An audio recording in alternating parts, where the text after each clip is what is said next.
Count your blessings. All right, here we go. So Father McDonald said that this is surely going to be an exhilarating and a scintillating discussion and talk from the Holy Deacon of God. And I think I maybe overwhelmed some of you when you came in with the notes that I gave you. So for the record, I can't even spell scintillating. So we don't need to worry about how scintillating and exhilarating it's going to be, but we'll do the best we can to give an honest case for the basics of truth. So, okay, this class, this talk that I'm going to offer tonight is basically the first couple of classes that I would teach to seniors in high school during my intern days in the seminary. Some of you know my story, and some of you don't know my story. I spent 4 years in seminary formation for the Archdiocese, and I didn't have peace and freedom about whether or not Jesus was actually calling me to become a priest. And so I left the seminary after 2 years of studying in Rome, and I more or less told Jesus, I'm yours if you want me, but you got to prove to me that you'll want me, because I'm not filled with love right now. So I taught the faith professionally at St. James Academy in Lenexa for 4 years. I taught a senior course in apologetics. And I promise you, everything that I taught in that course is what we're going to talk about tonight. And 18-year-olds were able to understand it. So if 18-year-olds were able to understand it, there's hope for at least most of us. All right, so let's go ahead and begin. We'll begin in prayer. Every time I get up and I speak, I consecrate what I'm going to say to someone a lot smarter and holier than I am. In case I goof it up, she can still make the most of it. So let's pray. In the name of the Father, and the Son, and the Holy Spirit. Amen. Hail Mary, full of grace, the Lord is with thee. Blessed art thou among women, and blessed is the fruit of thy womb, Jesus. Holy Mary, Mother of God, pray for us sinners, now and at the hour of our death. Amen. Our Lady, Queen of Peace, Mother of Mercy, pray for us. Mary, seat of wisdom, pray for us. In the name of the Father, and the Son, and the Holy Spirit. Amen. Play ball. Okay, so my name is Deacon Luke. I think most people in here probably have at least seen me. Up here in the sanctuary, I'm assigned to this parish. I'm the transitional deacon who is here. And I am here tonight to give us the honest case for thinking. The case for honest thinking. I don't mean that as an insult, but I do mean that as hopefully you will see very quickly when we start getting into the basic nitty-gritty of philosophy, that you and I are living amidst a culture that has forgotten, at best, or rejected the art of honest thinking. And so we're going to do a little bit of spiritual jujitsu, but basically what we're doing tonight is philosophy. Has anybody ever heard that word before, philosophy? Awesome, okay, half of us. Very good, the other half of you, I hope you're just asleep. Okay, philosophy. What literally is philosophy? Sometimes we might hear this word and it scares us, because we think we have to have like a PhD and then some in order to talk about truth or in order to talk about philosophy or things like that. And that's absolutely not true. Every human person, by virtue of the soul that they have been given by God, has a basic ability to know and to live in what is true. And so we don't have to have PhDs at the end of our name to do philosophy. Philosophy is two Greek words put together. Philos, Sophia, which literally means the love of wisdom. The love and the pursuit of wisdom. So we could probably come up with lots and lots and lots of famous dead people who loved and pursued wisdom. Some of them did a really good job, some of them did a not so great job, but we're going to do the best that we can to draw from what the church more or less would hold up kind of as her philosophy of her mind and of her heart. It might surprise you to learn that as a man studies and prepares to become a Catholic priest, the church actually requires that really before he gets in and studies any theology, that he starts studying philosophy. Because philosophy is the necessary foundation upon which any intellectual argument, especially a theological argument, must rest. So good philosophy is basically common sense. But we are living in a world today, to quote a famous cardinal from the African church, where common sense is no longer common.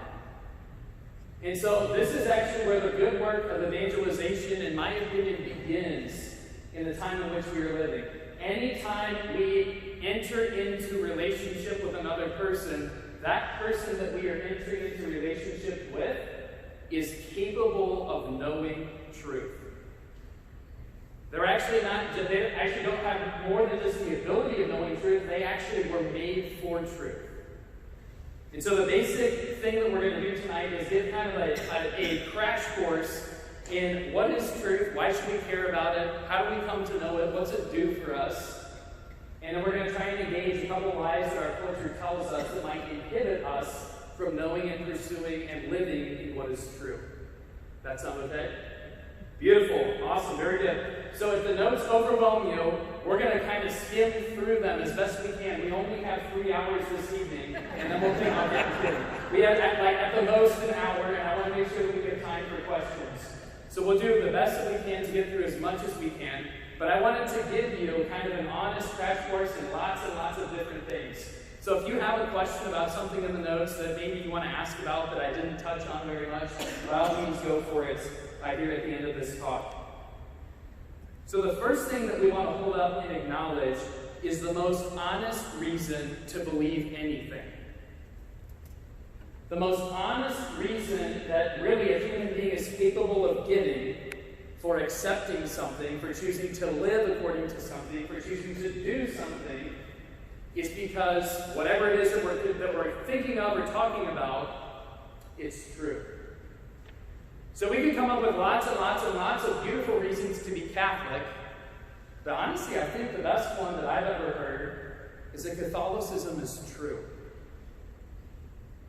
But what exactly does that mean, to say something is true? Because you and I both know that when we go home tonight, we turn on the news, we're going to hear a lot of truth claims. But just because somebody claims to know truth does not mean that they actually know truth. Did you learn something yet? No? Okay, I'll keep trying. Just because somebody claims to know truth does not mean that they actually know truth. And so the first thing that we want to ask tonight is, well, what is truth? Have you ever thought about that? That's kind of an abstract question. We encounter truth, we discover truth, lots of different places. When you were in school, you maybe studied specific studies or specific kinds of the pursuit of truth. So like, for example, the study of biology seeks to know the truth about how the human body works. The study of physics is the pursuit of truth as it concerns all things related to motion. Philosophy doesn't just focus on one simple way that we can know truth. Philosophy asks the big overall question, what does it mean to say something is true? So what is truth? Did you know that question is asked in the Bible? That question was asked in the Bible in the Gospels. Any guesses who it was that asked that question? What is truth? Oh gosh, this is intimidating. I'm talking to a bunch of scripture scholars. Okay, I thought we were Catholic. We don't know the scripture. I'm impressed. Good job. Yes, very good. So Pontius Pilate, thousands of years ago, Pontius Pilate asked probably the most famous question in history. What is truth? And who was it that he asked that question to? He posed that question to Jesus of Nazareth. And perhaps he posed that question to Jesus of Nazareth because Jesus claimed not just to know truth, but to be truth. And it's almost like Pontius Pilate just almost scoffs at Jesus, like, truth? You're from Nazareth. What do you know about truth? What is truth? Do you know what Jesus' answer was? He told Pilate, he said, anyone on the side of truth hears my voice. And those who witness to the truth witness to me. Anyone on the side of truth hears my voice. He didn't qualify that. He didn't say that, like, anyone on the side of truth when it's really unpopular and it has to do with sexual morality defends me. No, he actually just said, anyone on the side of truth hears my voice.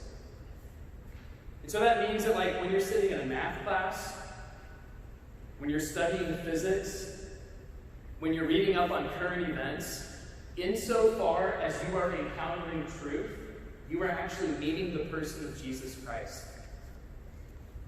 But Benedict XVI tells us that truth is not some abstract concept that just kind of like exists out there in the universe. He says that truth is a person who has stepped into history in order to reveal himself and make him known to his people. That's who Jesus is. Anyone on the side of truth hears my voice. And those who witness to the truth witness to me. That word witness that maybe Jesus would have used, remember, this is a shocker, I know, but in ancient Rome they didn't speak English. And so when they're having this conversation, this is likely, possibly taking place in Latin. And so the word that Jesus would have used when he talks to Pilate, and he says, those who are willing to witness to the truth. But do you know what the Latin word for witness is? It's martyr. Does that give a little extra weight and power to what Jesus is saying? Anyone who hears the truth hears my voice. And those who are willing to be martyred for the sake of truth are martyred for me.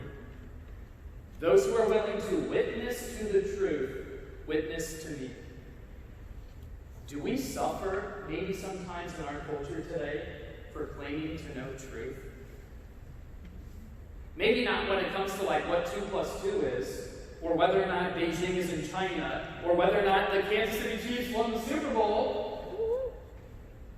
But we claim to know truth about the human person, about how the human person ought to behave, the truth about what real love is and what real love is not. Whether or not there is a truth to what marriage is, or marriage is just kind of this abstract, definitionless word that can be whatever we want it to be. Do we suffer for claiming to know truth? Yes. And so that's an important point for us that hopefully resonates in some of our hearts at least. That when we defend truth, regardless of whether or not it's about Jesus or morality or philosophy or math or history or archaeology, anytime we defend truth, who is it we are defending? Jesus. Jesus is the truth, who has come to set his people free. And so Pilate asked, what is truth? And this is the stupidest question ever asked in history. Why? Because Pilate literally asked the answer. Think about that. Pilate asked the answer. Wow. Do we recognize Jesus for who he is? Maybe, maybe not. Okay, so now Luke, that's maybe a nice meditation, that's a cool reflection, but it didn't really answer the question. Well, it did and it didn't. So yes, Jesus is the truth. But when I say something is true, what exactly do I mean? Well, let's think about that. What would be some statements that we know for sure are true? What might be statements that we definitely know are true? I think one that hopefully everybody here would accept is that the Kansas City Chiefs are Super Bowl champions. And if there's not an NFL season, we're going to stay as Super Bowl champions. That's awesome. Okay, so the Kansas City Chiefs won the Super Bowl. What about that statement makes it true? That's a weird thought. That's a weird way of thinking, isn't it? St. Thomas Aquinas, has anybody ever heard of him? Almost as many people as have heard of philosophy. Okay, all right, very good.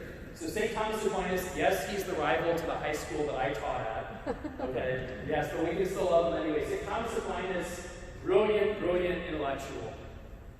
A great Catholic priest, very holy man. Anytime that you were accused of being anti-intellectual for being a Christian, pull out anything St. Thomas Aquinas wrote and hand it to the person that made that accusation and bet them that they probably couldn't even get off the first page. Okay, St. Thomas is a brilliant man. And he tells us that truth is the meeting point between the mind and reality. Truth is where mind and reality intersect, where they come together. What exactly does that mean? Okay, so our minds are creative. Our minds are actually not like the minds of any other being that has been made. Okay, the human mind, the human soul is incredibly beautiful, and there's a complexity to it that makes it incredibly greater than the mind or the soul of any animal. And what sets man's mind apart is that he is able to grasp the universal essence of things. That sounded really deep and profound. Okay, what exactly does that mean, like in normal people English? Okay, this thing here that I have in my hand, we call this a water bottle. How do you know that? How do we know that? We can write sentences about water bottles. We can speak about water bottles. We could ask what makes water bottles water bottles. But have you ever met another animal that's able to do that? Like gorillas, supposedly they have a pretty complex ability to think. But have you ever met a gorilla that thinks about what it is to be a gorilla? Or gorillas that come together and they have general elections and campaign slogans and all this stuff so they can discern together who the best possible leader of the gorillas can be? No, right? Obviously there is something about human beings that sets us apart, that makes us actually maybe a little bit cooler, a little more perfect, a little more complex than any other creature. We have a desire and an ability to recognize things that are true and to observe things about the world around us. We don't call this a ballpoint pen, we don't call this a microphone, because we are able to grasp water bottle-ness and understand that that's connected to this, and that makes this not this. Have I lost you yet? Oh no. Okay, here we go. So Thomas says that truth is where mind and reality come together. Your mind has the ability to be creative. Your mind has the ability to make judgments about things. Your mind has the ability to experience the way things actually are. But just because we can know, just because we can create, just because we can grasp universals and speak of them, does not necessarily make what we think true. So St. Thomas says, okay, what's going on upstairs? You have an amazing power. But that power doesn't necessarily guarantee that what's going on upstairs is true. Right? For example, my mind has the power to conceive the horrific nightmare of now they're the Las Vegas Raiders, being the Super Bowl champions. Okay, I can conceive with my mind the notion of that. Is it true that the Las Vegas Raiders are the Super Bowl champions? No. So just because I can think something does not make it true. St. Thomas says that truth is where mind and reality come together. So basically that is to say, truth is the meeting point between what I think and the way things actually are. Does that make sense? What I think and the way things actually are. I could think 3 plus 3 equals 18. Is that true? No, it's not true, because in reality, when you have 3 things and you have 3 more things, it doesn't make 18 things. Does this make a little bit of sense? Truth is where my mind and reality come together. Right? We can talk about President Hillary Clinton. And we can create with our mind the notion of, okay, President Hillary Clinton, maybe who she is, where she comes from, we remember that she ran for election. But reality would tell us that she's actually not the president. Okay, does this make a little bit of sense? Truth is where mind and reality come together. And we have the ability to know that. That's a rational gift. That's a consequence of the gift of the soul that God has given to us. Okay. So truth is where mind and reality come together. Awesome. Great. That's cool, Deacon Luke. But what does truth do for me? Why should I care about it? Well, this might be a little dramatic, but the first way that I think it's worth holding up to answer this question of why we should care about truth is what happens when we don't. The way that I would teach this at St. James is I would bring a wiffle ball and a wiffle bat to class. And we would talk about the official rules like of baseball or of wiffle ball, right? And everyone knows that there are 3 strikes to make an out, 3 outs to make a half of an inning. When you hit the ball, you run to first, and then you run to second. Okay, everybody knows how to play wiffle ball. There are rules, okay? And so we would go outside, and the kids would have a hard time believing, like, are we supposed to play wiffle ball today? Like, literally, that's his lesson? Doesn't he get paid to do this? And so we would, maybe play a couple of innings of wiffle ball, and then I would stop the game, and I would say, okay, now we're playing wiffle ball in a game where you get to decide for yourself what is true. And what would that game quickly devolve into? What would be, might maybe the word that we would use to describe what that game would devolve into? Chaos. Chaos. Chaos is not a fruit of the Holy Spirit's work. In the beginning, where there was nothing, when the world was formless and void, we might say that the universe was in a state of chaos, in a state of disarray or disorder. But when God works, he brings the opposite of chaos. So why should we care about truth? Well, that thought experiment might show us that when we don't, things quickly devolve into chaos. But not only do things devolve into chaos, a lot of times when we choose not to care about truth, it doesn't just lead to chaos, it actually also leads to violence and to suffering. That sounds kind of dramatic. Is it actually true? Well, let's hold up an example. The scientific community is no longer confused about whether or not there is a biological process that begins at the moment of conception. Right? Science has developed a lot. To the point where we could say there is no confusion about whether or not life begins at the moment of conception.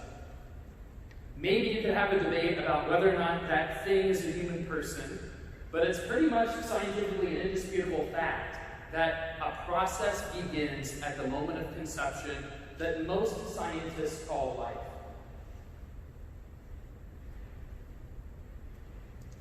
Yet we live in a country today that executes tens of thousands, if not millions, of whatever being is created in that situation at the moment of conception, because we would rather not think about whether or not there is a truth to the question of, is that a human being? So when man chooses to reject truth, that not only leads to chaos, that actually also opens the door to some tremendously violent acts. The history of man shows us that this is true. Right? Pick your society that has chosen to reject or to not acknowledge, to not think about, to not consider truth. And ask yourself the question, okay, like Nazi Germany, this would be a great example. And there are some truths that apply to Nazi Germany, and there are other ones that didn't. And we hold up the Nazis as wonderful, virtuous people whose citizens really thrived under them, right? No, right? They were a murderous regime. Because they chose not to consider the truth of whether or not Jews are equal to other kinds of human beings. Whether or not they're equal in dignity. Okay, so this is to say that when man chooses not to care about truth, he's actually setting himself up for chaos, for violence, for suffering. Okay, maybe that's big on a macro level, but even on a micro level, I think this is true. So most of my teenagers, when I taught at St. James, they drove to school. And so we would get into a conversation then about like, well, does it really matter what your car runs on? I mean, like, maybe my car runs on Kool-Aid. My car runs on Kool-Aid. Who are you telling me it doesn't? I feel like it does. If I actually believed that and I was willing to stake my life on it and to like actually make significant decisions based on that thought, that erroneous thought, what would happen to my car? Right, so obviously you can move yes. So that's another example that I would hold up for us, that when we choose not to acknowledge, not to consider, not to live in what is true, not only are we going to know chaos, not only is suffering going to be likely, we actually are going to lose freedom. You do not become more free when you choose to reject truth. The rejection of truth is actually the path to slavery. Okay, does that make sense? I hope the car is a good example of that. Okay, that I can't just like decide for myself how my car is going to run. But is there maybe somebody that could tell me how my car is supposed to run? Is there an authority that maybe I should listen to when it comes to how to run a car? The dealer? Why the dealer? Because they sold you the car? Yeah, they sold me the car. How about the manufacturer? Will the manufacturer know like how the car is supposed to work? Okay, so let's use this analogy then. You and I are living in a culture that tells you that basically your body, your life is yours. And you can go out and do with it whatever you want. And that's going to lead to freedom. And we are members of a church that tells us that the manufacturer of our body actually knows what it was made for. And that he loves us so much that he stepped into our world to show us who we are and what we were made for. And he respects our freedom. We don't have to say yes. We don't have to listen to him. Just like I don't have to listen to the car manufacturer. I can do whatever I want to. But when I choose not to acknowledge the truth of who I am and what I am made for, that doesn't set me up for an abundant life. It actually leads to the opposite. Does that make a little bit of sense? Okay, so why should I care about truth? Well, because when I don't, the rejection of truth opens the door to chaos, to suffering, to violence, and to a loss of freedom. What does truth do for us, though? Well, one way we could think about this would be to say, okay, 500 years ago, here in Gazer, Kansas, do you think the life expectancy 500 years ago, was it higher or lower than it is today? It was lower, right? Obviously, why? Because there's a lot that we know now that we didn't know 500 years ago. Maybe about germs, maybe about biology, maybe about whether or not how to clean stuff properly or proper dieting. Okay, so caring about truth, caring about how my body works, caring about whether or not there are little particles called germs, which actually would be conducive to wear masks to protect ourselves from them in 2020. Caring about truth has actually helped us live longer. Is living longer a good thing? Yeah, life is good. It's beautiful. It's a gift. Okay, the economy, 500 years ago, do you think it was more or less complex than it is today? Right, obviously less. Okay, so what changed? Man's interest in how things work, perhaps in commerce, in finance, in technology. Okay, these are all good things. Caring about truth actually opens the door to human flourishing. We can flourish insofar as we choose to know and live in truth. Knowing truth also sets me free. Okay, what do I mean by that? Well, if I was that guy and I was convinced that my car runs on Kool-Aid, okay, I'm going to very quickly need to be calling Father McDonald every time I need to go somewhere. Because I would discover that my car doesn't actually run on Kool-Aid. But if I were to learn truth, perhaps in like go out and get another car, and I learned and I chose to live in truth, that actually brings freedom to me. Okay, so the rejection of truth enslaves, but acquiring truth, discovering it, choosing to live in it, that actually frees. It's the path to flourishing. We're painting with broad brush strokes here, but a general thumbs up, thumbs down. Are you kind of with me? Does that make sense? Head nod? Great, beautiful, very good. Knowing truth also makes love possible. We can't love what we don't know. What would be an example of that, Deacon? Can you prove that? Yes. Okay, so if we were going to go to the rice paddies in China and meet the simple farmers that live there who don't speak English, and we were going to give them a Patrick Mahomes jersey, do you think they'd be jumping up and down with joy as much as I would if somebody gave me a Patrick Mahomes jersey? No, why not? Because they have no idea what that is or why it should matter. And so knowledge actually lends itself to love. We can only love insofar as we know. The couple that is married for 50 years, generally, like if they actually chose love, generally they would say, oh, we love each other now more than the day we got married. Why would they love each other more? Because they know each other more.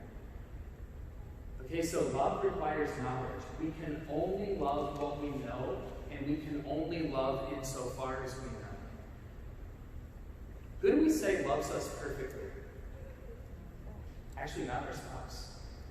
Who is it that loves us perfectly? God. Because he knows us perfectly. Does that make a little bit of sense? Okay, we can go a lot more into that if you would like to, but that's a basic defense of why would you care about truth. When we don't, it leads to slavery, it leads to suffering, it leads to chaos. It actually inhibits human flourishing. When we open the door to truth, it frees us, it makes love possible, it enables human flourishing, it heals. Okay, so caring about truth, these are important and good and beautiful things. There are two kinds of truth. Okay, so we said truth is where mind and reality come together. Where what I perceive or know and the way things actually are, when those things agree, we call that truth. We can say that there are two kinds of truth. Subjective truths and objective truths. Okay, we're going to go back to like high school grammar. Here we go. Jump in the time machine. So a subjective truths are related to subjects. What is a subject? What is a subjective truth? A subjective truth is a statement that I make about myself that depends on me for whether or not it is true. That probably sounded really deeply philosophical. Okay, a subjective truth is a statement I make about me that depends on me for whether or not it's true. What might be an example of that? Deacon Luke loves the Kansas City Chiefs. Deacon Luke loves baseball.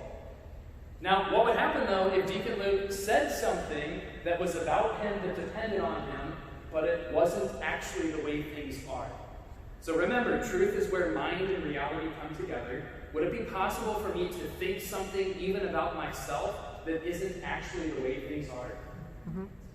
You can trust me, I'm a Kansas City Chiefs fan. But for the example, we're recording this, okay, if I was to say, I love the Las Vegas Raiders, okay, that's a statement I'm making about myself that depends on me. But just because I'm making it about myself and it depends on me, does that make it true? No.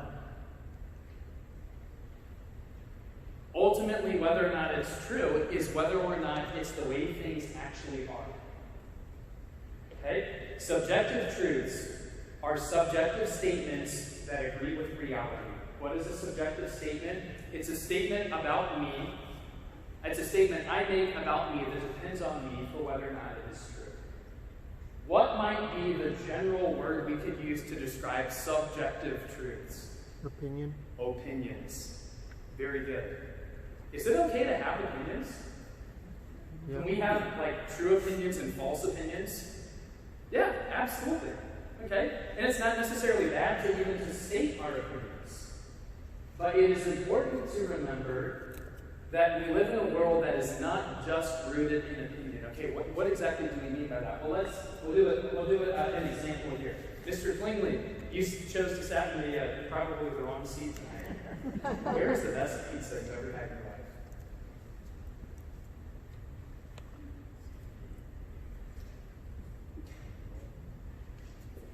All right, the best pizza that Mr. Clingley has ever had in his life is in Rome. That's a good answer, but it's the wrong one.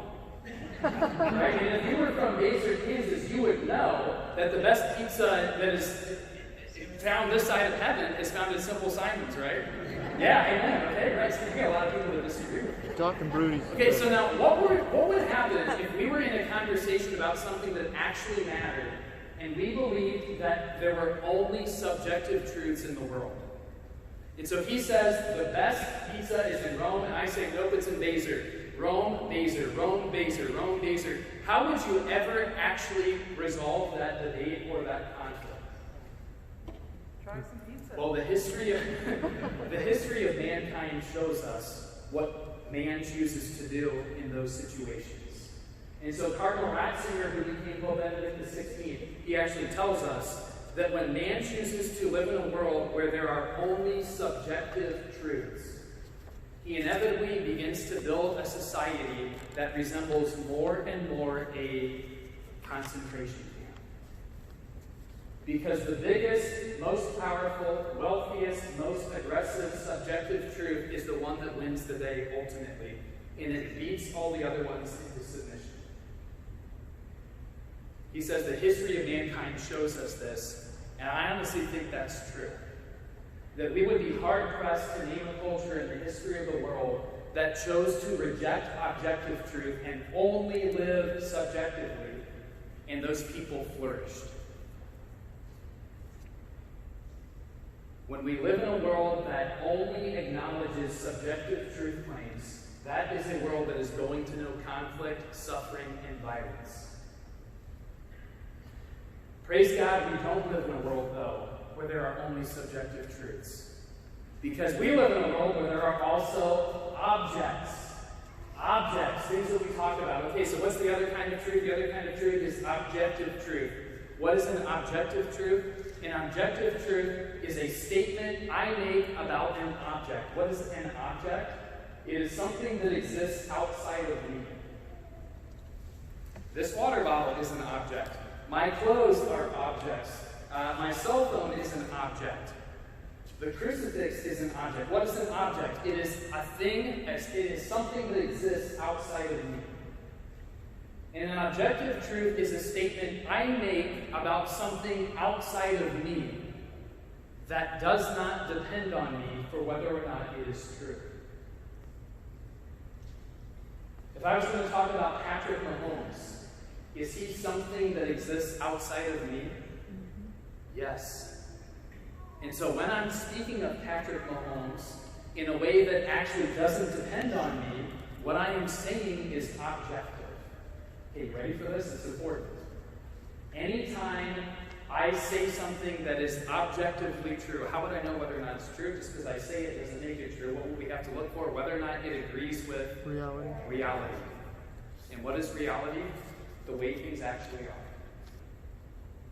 Anytime I say something that agrees with the way things actually are, anytime I say something that is objectively true, it is true regardless of whether or not other people know it, like it, or believe it. When you say something that is objectively true, it is true regardless of whether or not your friends and family members know it, like it, or believe it. What exactly does that mean? Can we use a couple examples? Sure, absolutely. Let's talk about Patrick Mahomes. All right, Patrick Mahomes is the Super Bowl MVP. That's awesome. Is that true? Okay, that statement, just because I think it, does that make it true? No. No. What dictates whether or not it's true? Reality. That's the way things actually are. Is that the way things actually are? Yes. Okay, so we said something that's objectively true. Patrick Mahomes is the Super Bowl MVP.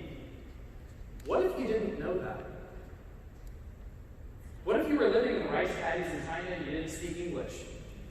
Does that mean that in your world, Patrick Mahomes isn't the Super Bowl MVP? Well, no, he is. You just didn't know that. What if you live in the city of Houston and you're a big Deshaun Watson fan and you watch the game against the Chiefs and you're a big Texans fan and you just can't believe that those Houston Texans blew whatever lead it was to the Kansas City? You refuse to believe that. Does that mean that in your world, Patrick Mahomes isn't the Super Bowl MVP? No, he is. You just choose not to accept that. What if you love the Las Vegas Raiders? You probably wouldn't have seen them in church. I don't know. Okay. But if you love the Las Vegas Raiders and you love them so much, you hate the fact that Patrick Mahomes is the Super Bowl MVP. Does that make him not the Super Bowl MVP? No. It means you just don't like it. When something is objectively true, it's true regardless of whether or not we know it, like it, or believe it. Sports are a cute example, but let's talk about stuff that actually matters for a second. Life begins at the moment of conception. What kind of statement is that? That's an objective statement. I am making a statement about a thing, a person, or a concept that exists outside of me. If that statement is objectively true, it's true regardless of whether or not people know it, like it, or believe it. So you and I live in a culture that basically tells you that whether or not life begins at conception is a matter of opinion. And so sure, in Deacon Luke's world, life definitely does begin at the moment of conception, but like in Nancy Pelosi's world, it doesn't. Is that honest thinking? No. When something is objectively true, it's true regardless of whether we know it, like it, or believe it. I'll give you another example. Jesus Christ is the Son of God. Is that an objective or a subjective statement? That's a statement about something or someone that exists outside of me. That's an objective statement. It's either true or it's not. If it's true, would it be true even for an atheist that Jesus is the Son of God? Yes. That atheist either just doesn't know it, doesn't like it, or doesn't accept it. One more. That's Jesus in the Eucharist. Is that an objective or subjective statement? It's an objective statement. It's true regardless of whether or not people know it, like it, or believe it. And it's not a matter of opinion. Right? Whether or not Jesus shows up at Mass, that's not a matter of opinion. That's an objective thing that exists outside of any of us. Do you see why philosophy can be important? Okay, very good. So we are living in a culture that basically tells us that two opposing views about an objective statement are both legitimate. Right? You think that's Jesus in the Eucharist, good for you, and that's true for you. And you think that's not Jesus in the Eucharist, and good for you, and that's true for you. Is that honest? No. And you don't need a PhD in philosophy to know this. This is just common sense. Aristotle, we've heard of him, probably the same people have heard of philosophy and Aquinas. Okay, very good. So Aristotle is a famous dead Greek guy, but we know his name because he understood, he had a lot of common sense. He understood a lot about kind of this whole pursuit of truth thing. And Aristotle gave what was called the Principle of Non-Contradiction. We still learn about it in philosophy, but really it's a principle of common sense. And Aristotle basically says that a thing cannot both be and not be in the same way, in the same respect, at the same time. What does that mean in normal people English, Deacon Luke? That two completely opposed statements cannot both be true in the same way, in the same respect, at the same time. Okay, for example, Jesus is God. What would be the opposing statement to that? Jesus is not God.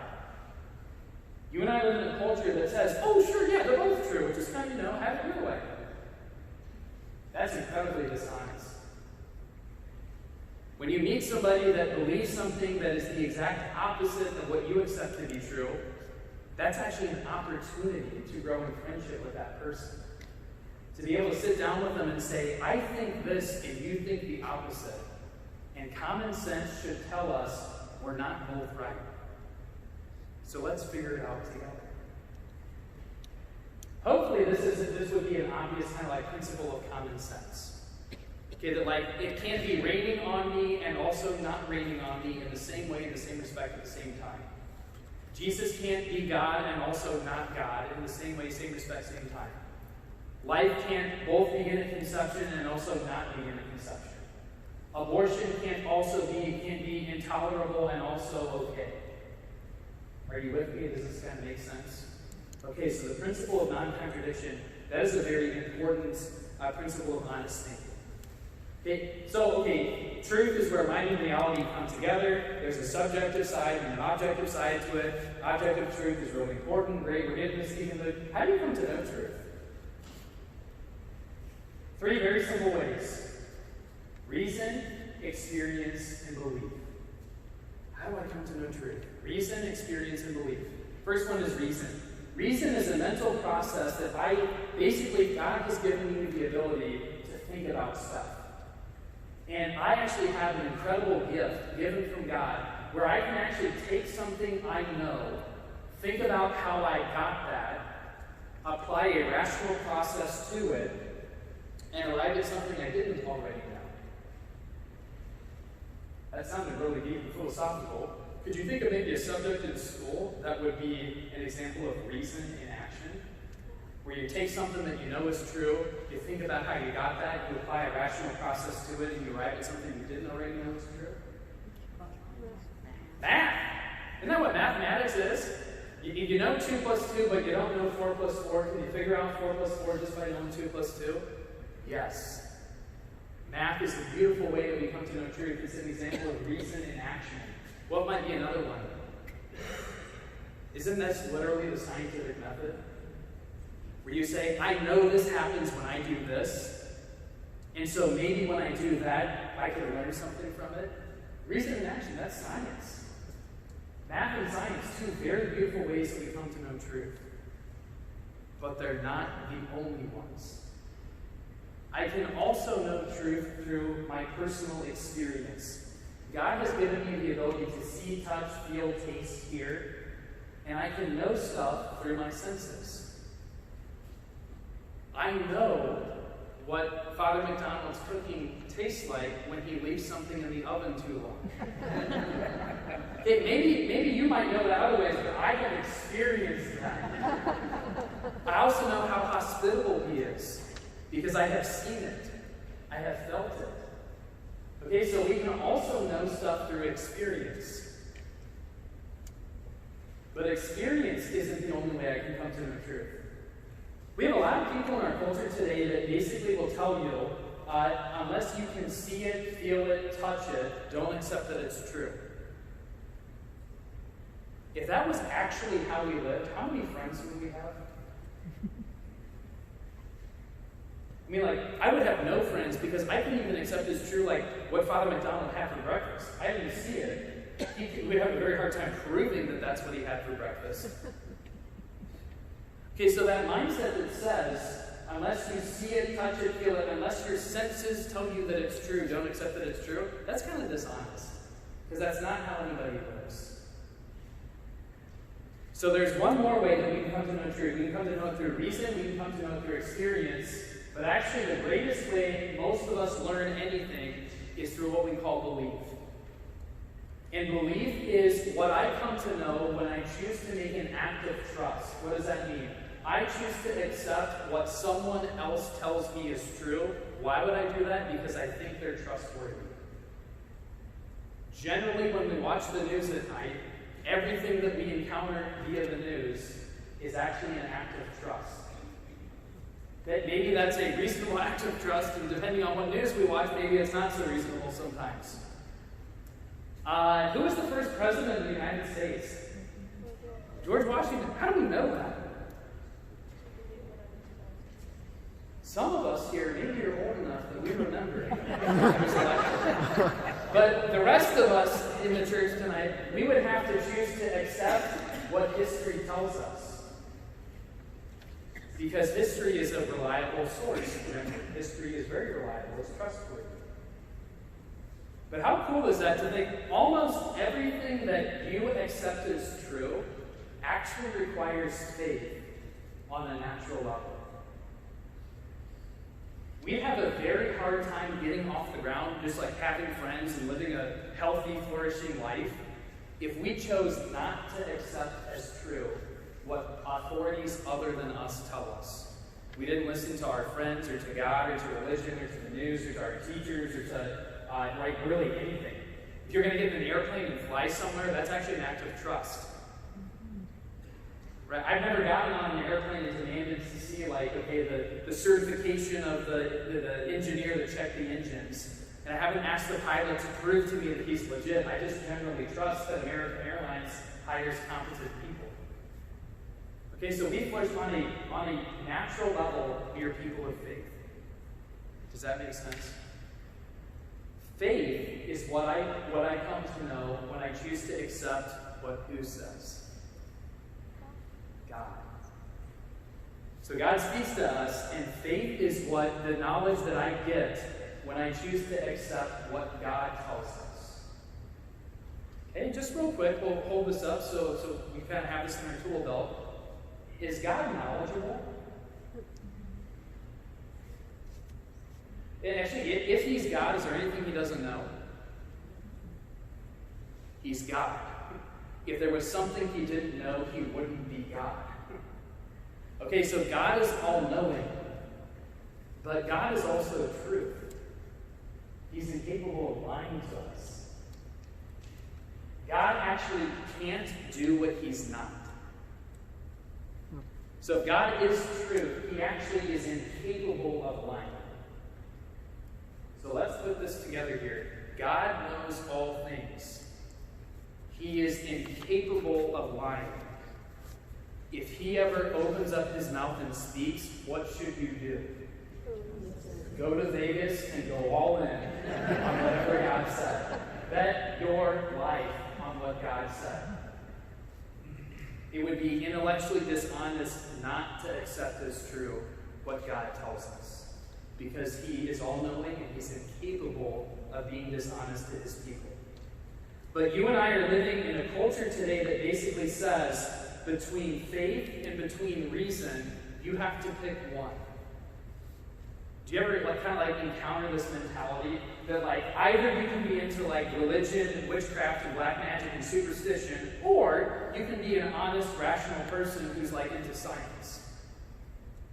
That's a little dramatic, but I think we kind of get the point. Is that actually true?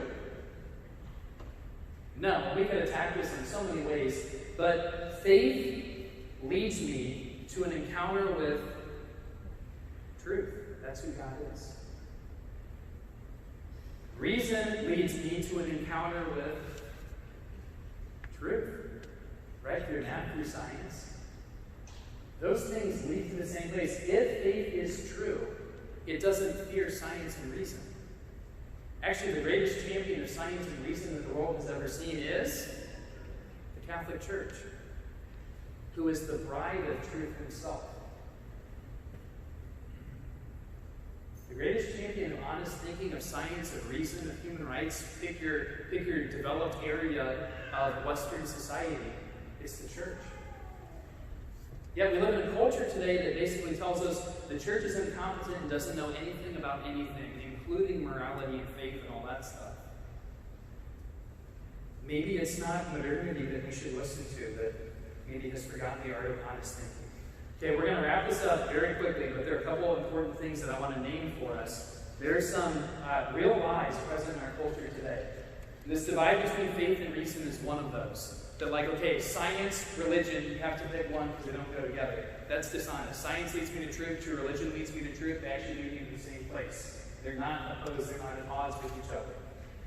Unfortunately, we live in a culture today that also thinks claiming to know truth makes you intolerant.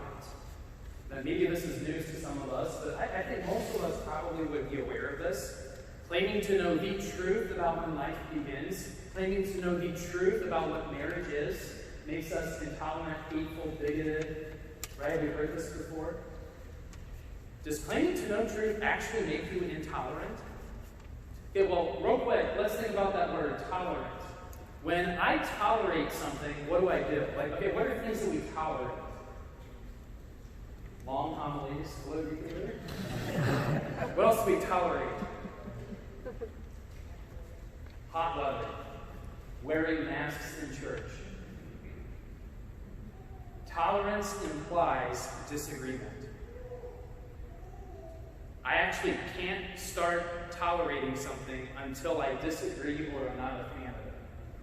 I don't tolerate bright, sunshiny days. I don't tolerate when I win the lottery. I don't tolerate when the Chiefs win the Super Bowl.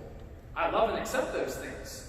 Tolerance is what happens when I'm not a fan or I disagree, but I choose to go along with something anyway, or I choose to love anyways. And we're living in a culture that basically tells us you're supposed to be tolerant. But I want to hold up for us that that same culture actually doesn't use the word tolerance in a very reasonable way at all.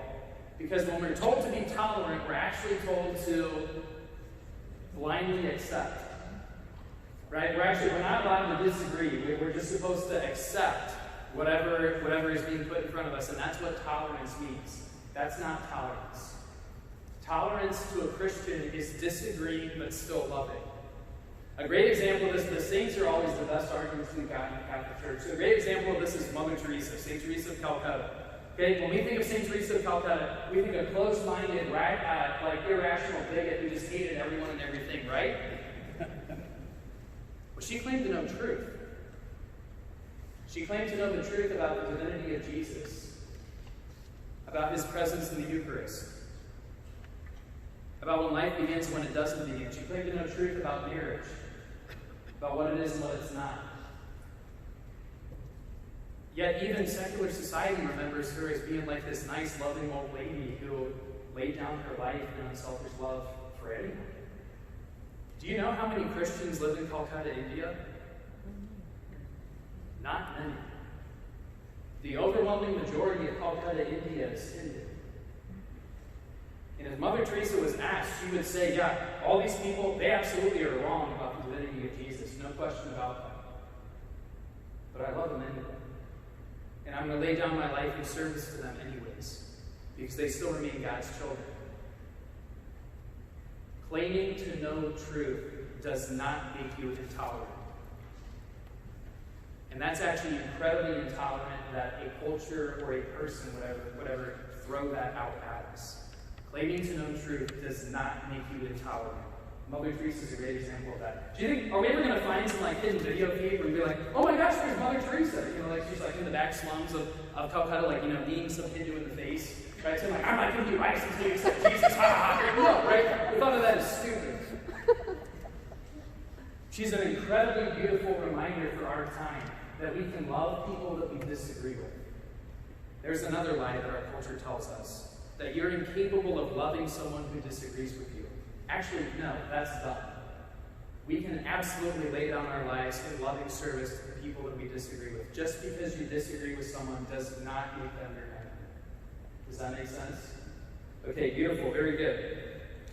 Now, we are also living amidst a culture that more or less tells us that we are the masters of what's true for us.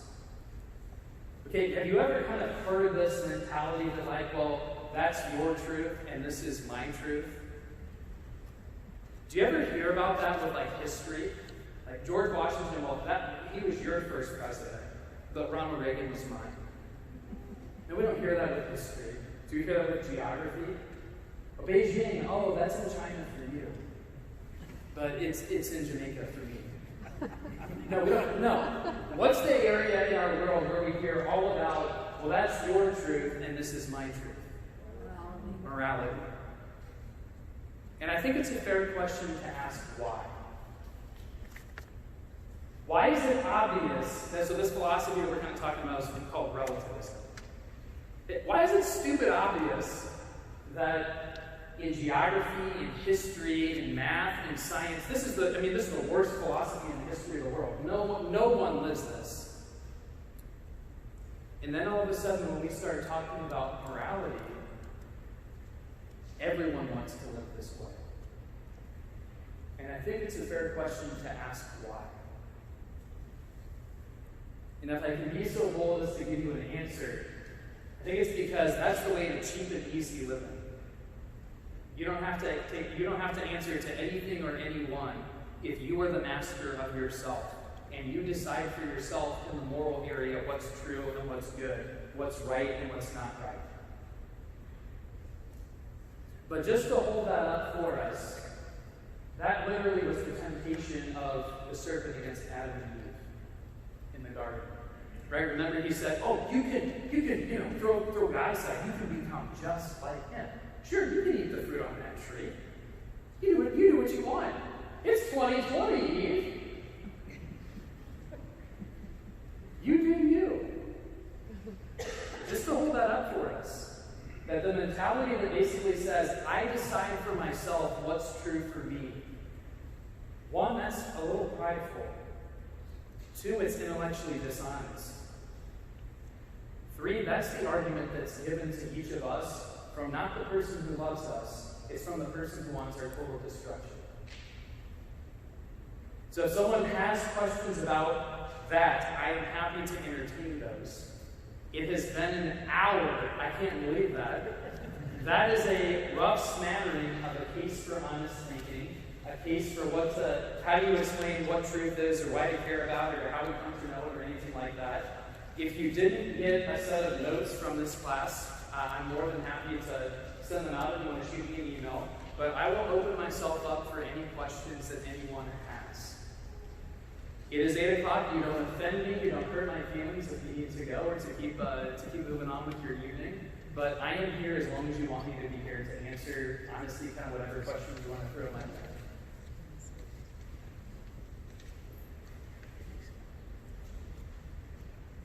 Here we go. Okay, beautiful. All right, yes, ma'am. So this is more of an observation, but I invite you to expand on it. So when you said, how do you come to know truth? You said reason, experience, and belief. And it seems to me that those are the three things that communism goes after to destroy. That's a great perspective or comment. So that if you couldn't hear it, the comment was, how do you come to know truth? You come to know truth through reason, experience, and belief. And the comment was, well, it seems like that's what communism goes or attempts to destroy. So I don't know that that I can say I have an extensive understanding of all the inner workings of communism. But a couple of comments very briefly for us. One would be the writings of St. John Paul II before he became Pope, actually before he became a cardinal or a bishop. Communism kind of was a thing that was a reality when he was a young priest. And he wrote a letter to a brother priest in Poland, kind of about communism. And he says, it's probably going to be really bad. They're probably going to, be very destructive, and it'll be another regime that destroys a lot of things. But at the end of the day, it's going to fail. Do you know why John Paul II said it would fail? Because it doesn't get the human person right. And so he said that, really, any institution, any government, any ideology that gets the human person wrong is ultimately going to fail. Right? Eventually, at least over the course of time, we will come to realize those things. And so, right, does communism get the human person wrong? Absolutely. Right? At its core, socialism sees a person as nothing more than a means to production, a means to an end. Right? That totally misses the fact that human beings aren't just bodies, they're also souls. That human beings are made not just to do, this is true for us in capitalism too, that human beings are made not just to do, but to know, love, and serve. That we are made for self-knowledge, self-possession, self-gift.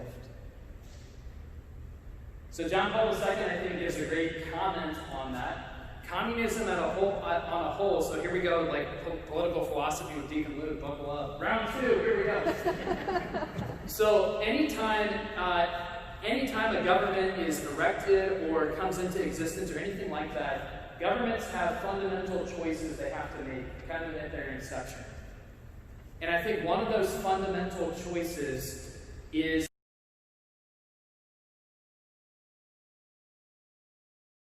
are we going to be more about power or about truth? Are we going to be about power or about truth? Because knowledge is powerful, but knowledge can be used to manipulate and to control, or knowledge can be used to free and to liberate and to help people flourish. And so really, like any government in the history of the world, when it's like coming into existence, it's going to have to ask some fundamental questions. And that question of, are we going to be more about power or about truth, that's a key one. Okay, so how would that work for communism?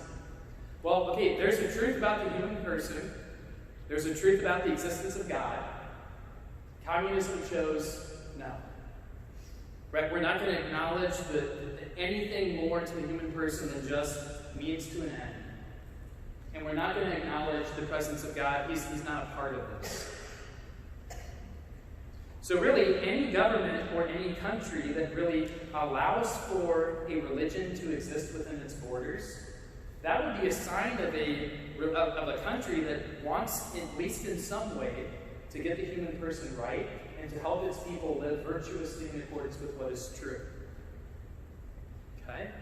So by the very fact that a state would tell the church, you can exist within our borders, that's actually the state saying, we acknowledge that there is a power above us that we can't touch. Does that make sense? Okay.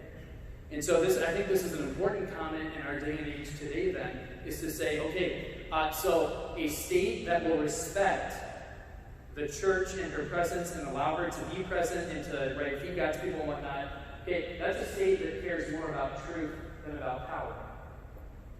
But as that state attempts to control and manipulate the church within her boundaries or within her borders, those attempts, you could say, in a sense, are diabolical because they attempt to bring a division. Diabolical literally means divisive. The diabolos is the great divider. So it's attempting to bring a division into what was actually good and true in a state. Okay, so anytime a state attempts to manipulate a church or religion, or where a church or religion or faith is, if you will, shared and lived out on the most basic levels, which would be the family. Anytime you see a state that is starting to mess with those kinds of things, that's a state to kind of start getting weary of a little bit. And to ask some serious questions and to say, well, hang on, what's going on here? Are we into power or are we into truth? Because we got to make a fundamental choice for one or the other. I don't know if that answers anything, but there's a couple comments for you. Yes, sir. One of the things I'm struggling with is your concept of reality. Could there be different realities on Earth? For example, Pat Mahomes is the MVP. Got it. But that's just a consensus we've all agreed to because the NFL said he's the MVP. If there's a group of people that do not believe it and they're only exposed to themselves, could that be their reality? Okay, sure. That's a fair question. The question is basically like, could there be other realities? Like, I don't know if you've seen The Matrix, but kind of like some kind of mentality like that. Like, could reality actually be like unknowable, or could there be 17 different ones even just in this room or something like that? How can you know for sure that you know reality? Okay, can I give you a Christian answer to that? A Christian answer would certainly be because we know God, who is reality itself. Where does reality come from? The way things actually are. Is that the product of some random chance? Or is that the product of a being who actually is knowledgeable and who intentionally created? Okay, to a Christian, certainly we would accept as true that reality is literally what God is. And so when we sin, we divorce ourselves from the way things actually are, and we walk more and more and more away from the way things actually are. He is the one who makes things the way they are, and He is the one who holds things in reality.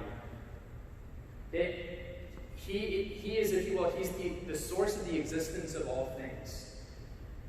It's really actually kind of cool in the book of Exodus 3:14 off the top of my head. Do we know the story that Moses is walking through the desert and he comes across this bush that's on fire and he hears this voice.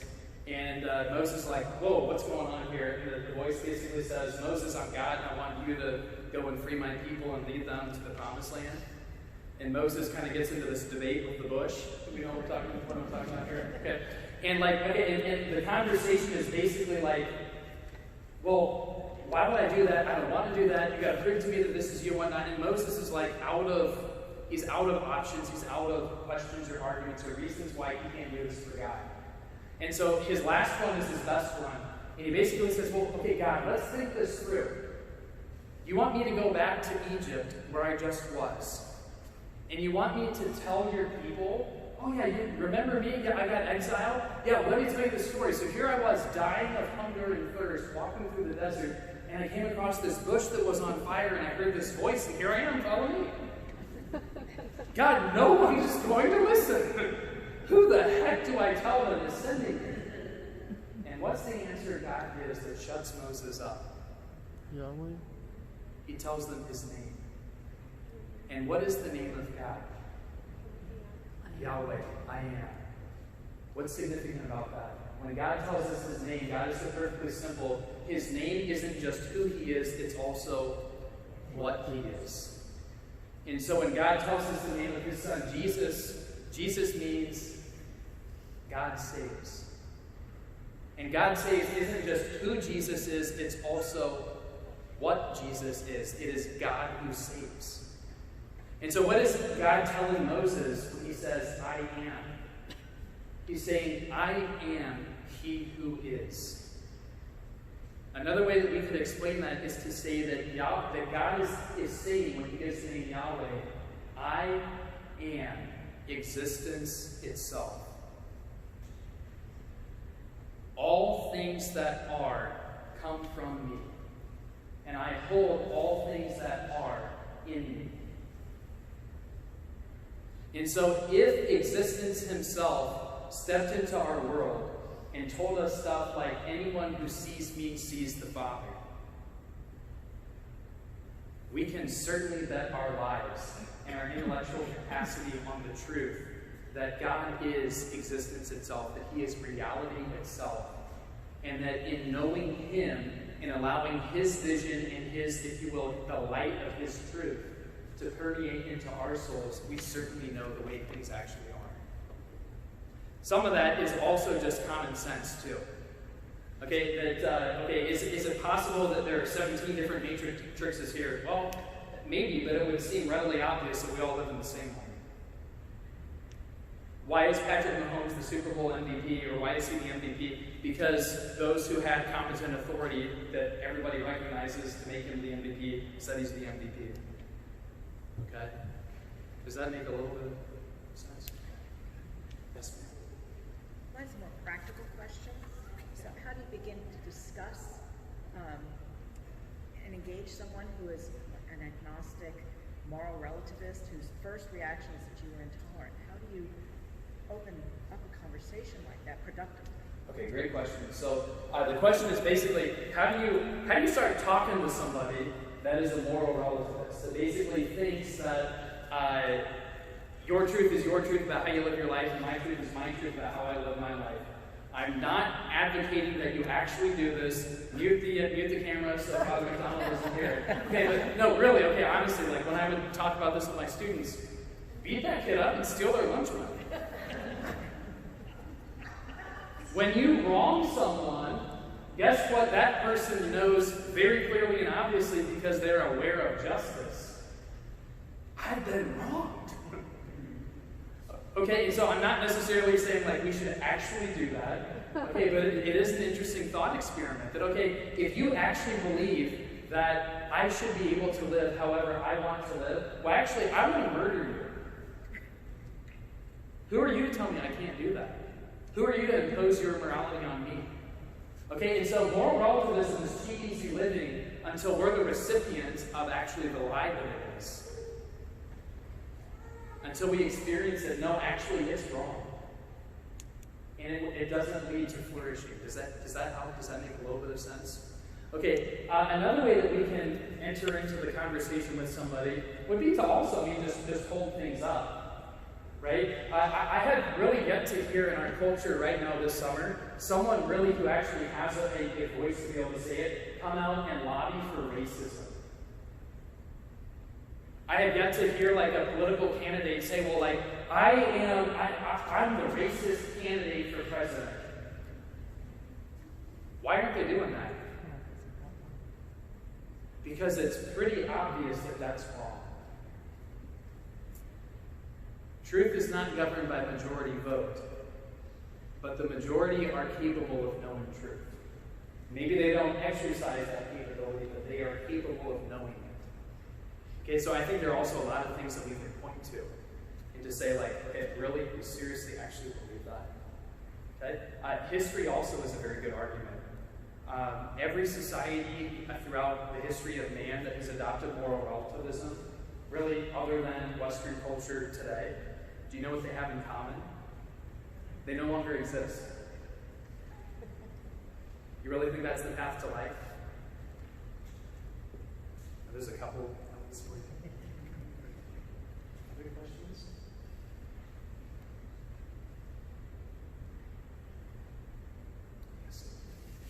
What would you say is the best argument if you're looking at something like doctrines of the church that are not always super clear on surface? So something like the Trinity, which they say in the mind not comprehensible as the Trinity.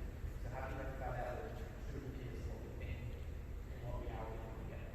Okay, great. That's a great question. So the question is basically, okay, Deacon Luke, it would seem like, though, that there are some things that it's hard for the human mind to know. That's true. And some things that the church tells us are true, like it might be really hard to grasp the fullness of that. That's true. And so the human mind is capable of knowing, and God tells us that when we enter into His glory at the end of time or at the end of our lives, that we will come to know perfectly as He does, right? If we share His vision. But yeah, in between now and we get to the vision, sure, yeah, there's some stuff that's kind of hard to know for sure. Okay, so really, when you're in conversation with someone, and maybe you're talking about matters of faith and morality or teachings of the church or things like that, I wouldn't recommend starting with the Trinity. Okay, the first thing that we would want to do in conversation is first and foremost to earn the right to be heard. Okay, what do I mean by that? Really, we have some great arguments in the church if people would just sit down and listen to them. But what's the problem? They won't. And I think one of the key lies that a lot of people I think live under in our culture today is that they're not known, they're not seen, they're not loved, they're not heard. So I'm not saying that we need to sit and listen to everything before we ever open our mouth. But we should surely earn the right to be heard before we really start speaking. What does that mean? That we are called to embrace authentic friendship with everybody, including the people that disagree with us. And that actually disengages people that disagree with us. And I saw this a lot with my students in the classroom. They're like, maybe at the time I was known as Mr. Doyle for or David Deacon, right? Maybe Mr. Doyle, sure, maybe he's advocating for stuff that seems intolerant, bigoted, and hateful, and all this stuff when he's teaching about marriage, but I know Mr. Doyle. And he cares about me. He wants me to succeed. He asks me how I'm doing. He knows my pets' names. He knows what I like and don't like. So really, as we enter into conversation, as we enter into the work of evangelization, which is a very important work, especially in the time in which we are living, we have to earn the right to be heard from God's people as we begin to speak to them. And so that does mean that we show an honest interest in everyone, in getting to know everyone. That's how Jesus is. Jesus doesn't have enemies. He has people that aren't fans of him, people that don't necessarily want to walk with him, but he's open to everyone, and he's willing to engage and to encounter every single person in authentic friendship. And so that's certainly what we're called to do. So then as we do that, as we start earning the right to be heard, as we, if you will, are building that trust quotient with the people that we're interacting with. And this is not an analytical process. This is not, okay, my trust quotient's at 86, I'm just going to keep using and acting like I really care about you until I can drop these theological. No, that's not how it works. Right? It's honest, it's charitable, it's merciful, it's true. Okay, but as we're building that trust quotient with our brothers and sisters, there are going to be times where Jesus gives us the opportunity to see. And maybe those are going to be about things that we don't fully comprehend or can't perfectly understand or explain. And in a real sense, that's okay. Because he tells us that we will have the words that we need when we need them. that we don't necessarily need to prepare a complete defense until we're in that moment, if we're living a good, holy friendship with them.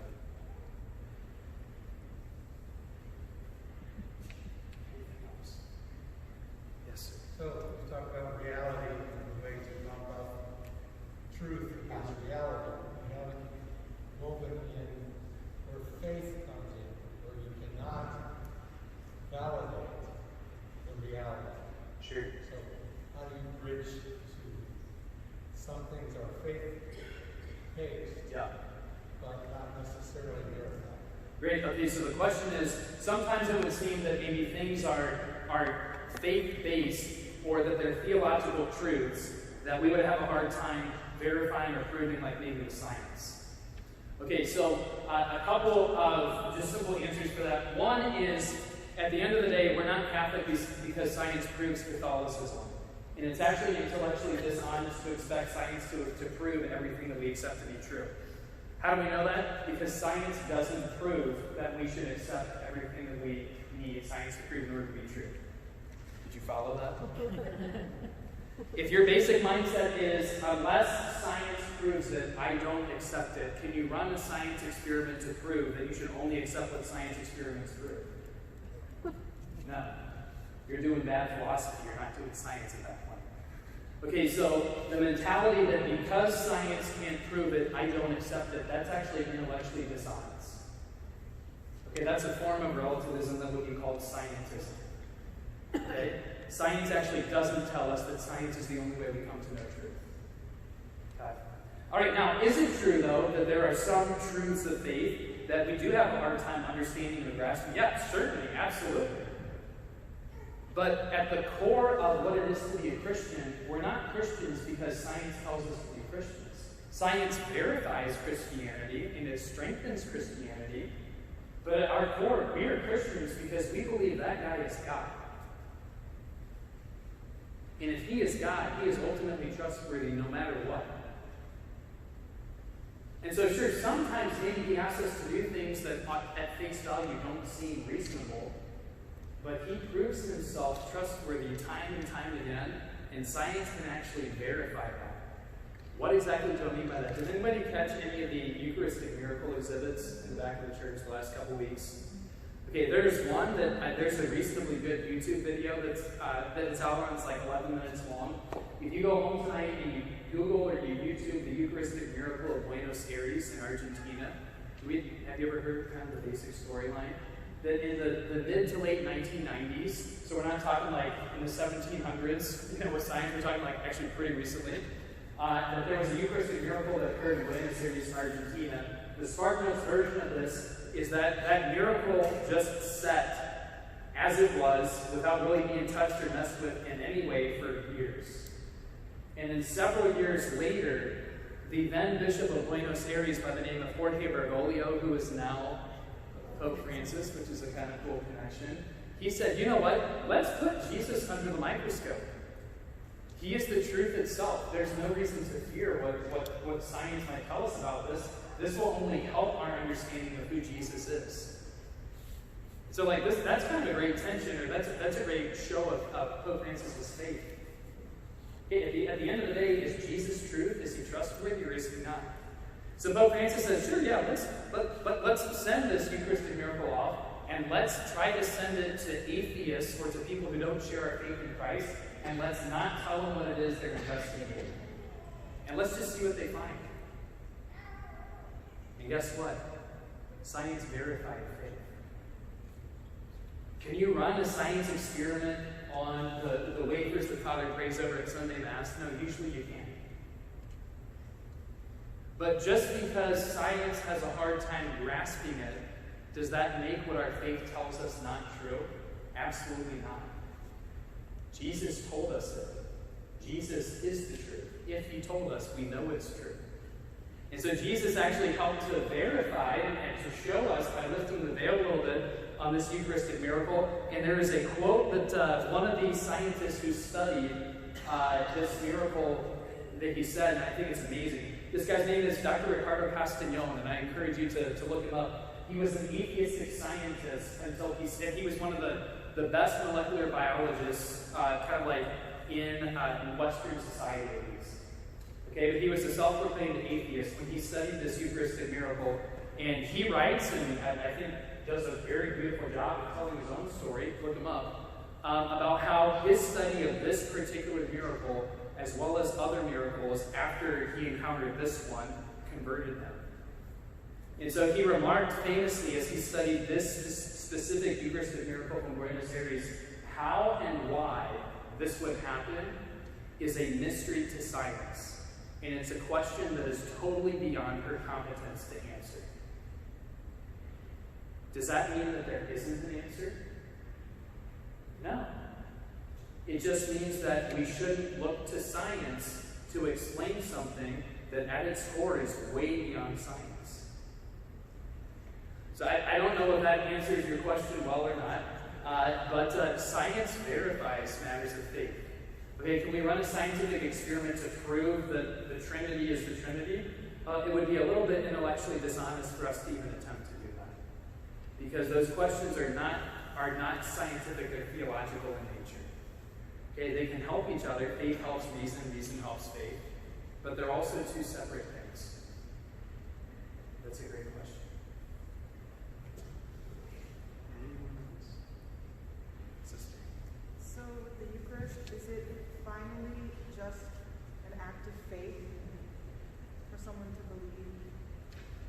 Like there's, people can sit in front of the Eucharist, feel a peace, people can, be baptized, First Communion, maybe even confirmation, but they aren't in the church anymore. So what?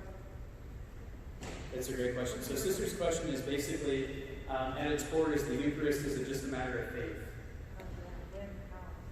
What's that? How do they come back to that belief? And how do people come back to that belief? Okay, very good. Yeah, that's a great question.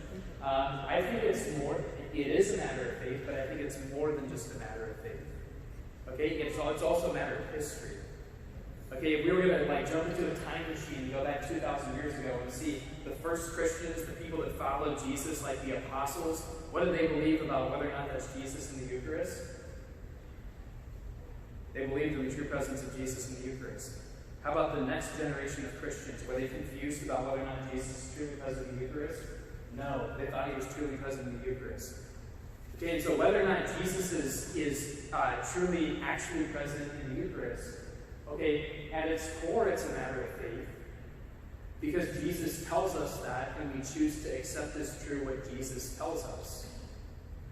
But we can also engage history to make an argument for Jesus' presence in the Eucharist. We can also engage the argument of holiness. Like if we had every saint that ever existed in the history of the world in this room, do you think they would weigh in and be able to tell us clearly whether or not that's Jesus in the Eucharist? Probably, right? When people ask Mother Teresa, how do you do it? What's the secret to you being you? She didn't say oh yeah, it's hard work and determination and watching film and lifting weights. No, what did she say? It's Jesus present in the Eucharist. So if we were going to listen to the saints, if we were going to listen to the argument of history, if we were going to listen to Jesus' own words, if we were going to listen to science when it is used to engage Eucharistic miracles, I think we can make a case that the divinity of Jesus and his presence in the Eucharist is not just a matter of faith. That it's more to it than that. Is that fair?